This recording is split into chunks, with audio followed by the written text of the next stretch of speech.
join, junction, yoke, union, all these words are basically from the same root. And so likewise, when Jesus said, "My yoke is easy," he was saying, really, my yoga is easy. And the word therefore basically denotes the state that would be the opposite of what our psychologists call alienation, or what Buddhists call Sakaya Drishti, the view of separateness, the feeling of separateness, the feeling of being cut off from being.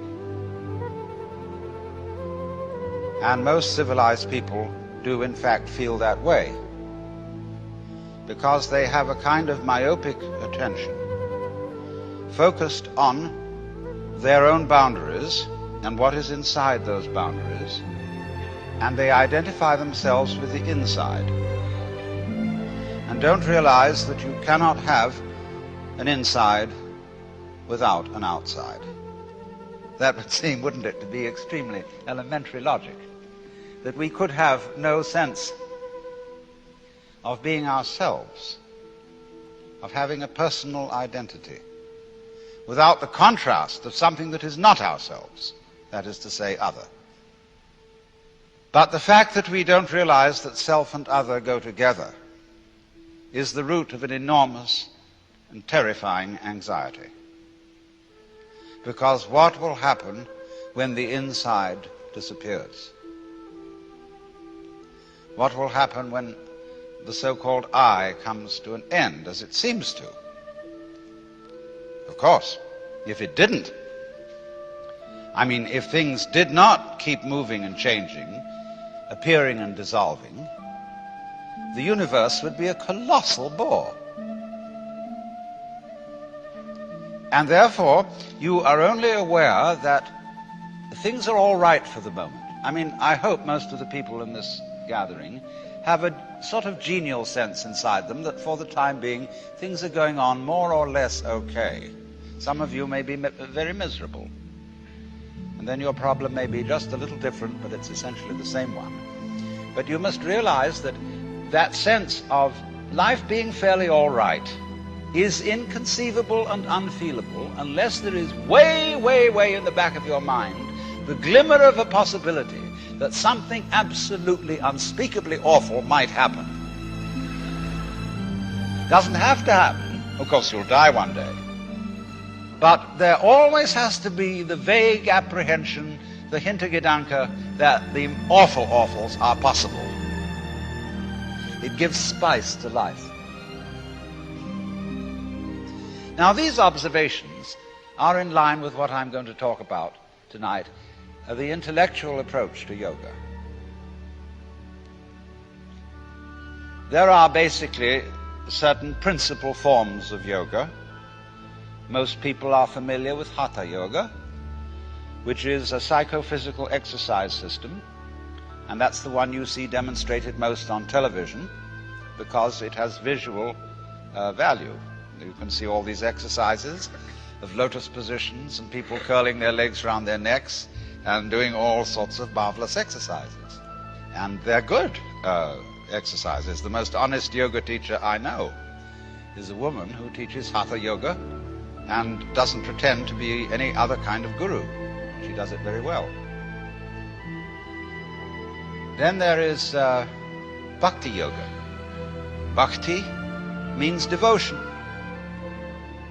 And I suppose in general you might say that Christianity is a form of Bhakti Yoga, because it is yoga practiced through extreme reverence for and love for some being felt more or less external to oneself, who is the representative of the divine. Then there is Karma Yoga. Karma means action. And incidentally, that's all it means. It does not mean the law of cause and effect. When we say that something that happens to you is your karma, all it's saying is it's your own doing. Nobody's in charge of karma except you. Karma yoga is the way of action, of using one's everyday life, one's trade, or an athletic discipline like sailing or surf riding or track running as your way of yoga, as your way of discovering who you are. Then there's Raja Yoga. That's the royal yoga. And that's sometimes also called Kundalini Yoga. And that involves very complicated psychic exercises having to do with awakening the serpent power that is supposed to lie at the base of one's spiritual spine and raising it up through certain chakras or centers until it enters into the brain. There's a very profound symbolism involved in that, but I'm not going into that. And then finally there are several others. There's mantra yoga. Mantra yoga, which is the practice through chanting of humming, either out loud or silently, certain sounds which become supports for contemplation, for what is in Sanskrit called jhana. And jhana is the state in which one is clearly awake and aware of the world as it is, as distinct from the world as it is described. In other words, in the state of jhana, you stop thinking. That is to say, you stop talking to yourself and figuring to yourself and symbolizing to yourself what is going on. You simply are aware of what is. And nobody can say what it is because, as Korzybski well said, the real world is unspeakable. It's a lovely double take in that. But that's jhana. That's zazen, where one practices to sit absolutely wide awake with eyes open, but not thinking. That's a very curious state, incidentally. I knew a professor of mathematics at Northwestern University who one day said, "You know, it's amazing how many things there are that aren't so." You know, I mean, he was talking about old wives' tales and scientific superstitions and so on. But when you practice jhana, you're amazed how many things there are that aren't so.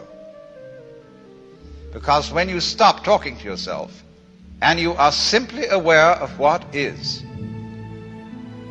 that is to say, of what you feel, what you sense, even that saying too much, you suddenly find that the past and the future have completely disappeared.